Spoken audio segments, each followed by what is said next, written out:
Hello, everyone. Hope you're well on this hot summer day. I know you're probably not in the places you would normally be in July, but you can be there in your memories or you can be there virtually. Personally, I like being in the air conditioning in this hot, sweltering weather. Our time together is almost over. I will be preaching one more time and doing one more devotion before the end of July. I want you to know that I have been blessed by all of you this year and will remember you fondly in the days to come.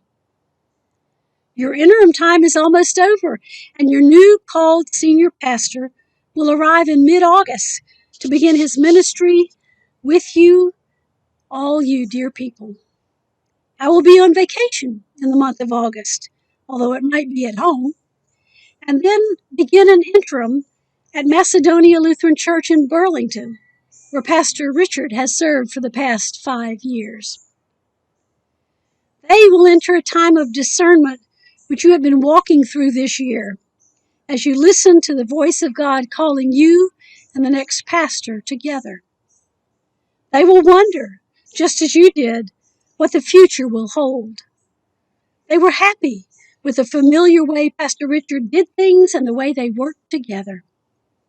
You're at a different point in your life as a community known as Good Shepherd Lutheran Church, a different point from the one you were at last July.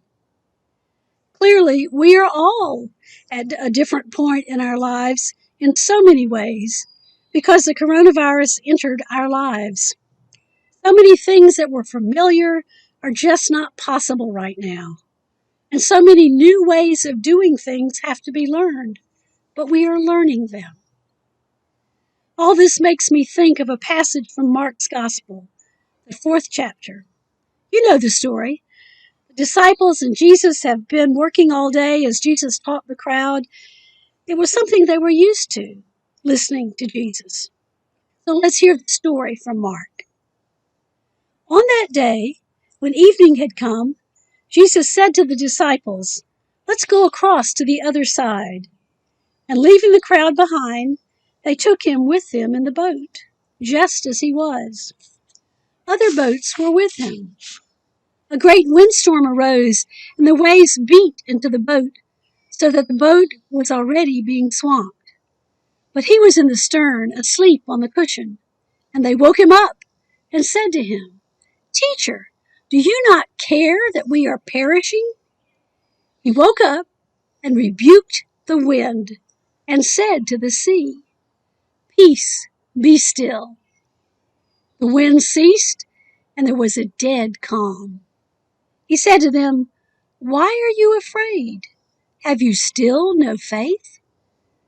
And they were filled with great awe and said to one another, "Who then is this, that even the wind and the sea obey him?" These disciples were tired and frightened, and Jesus was asleep. Didn't he care about his disciples? Didn't he feel the wind and the waves? No, he just slept the sleep of the exhausted. So they woke him up, and he spoke to the storm. Then everything got still and quiet.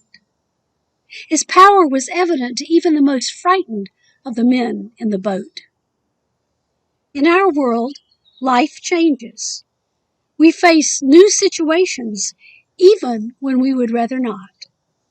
Our world is full of sickness, death, fear, poverty, injustice, uncertainty. We see it all every day.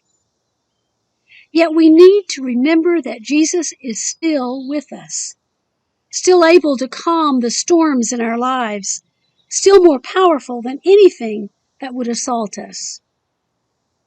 We are not alone. God has not left us. God's Son has not left us. God's Holy Spirit is still leading our steps today and in all the days to come. When life gets really hard, when you wonder where to turn to the Lord of life who never leaves you.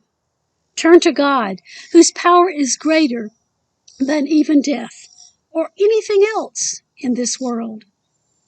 Remember that you are in God's hands forever. God bless you, dear people, now and always.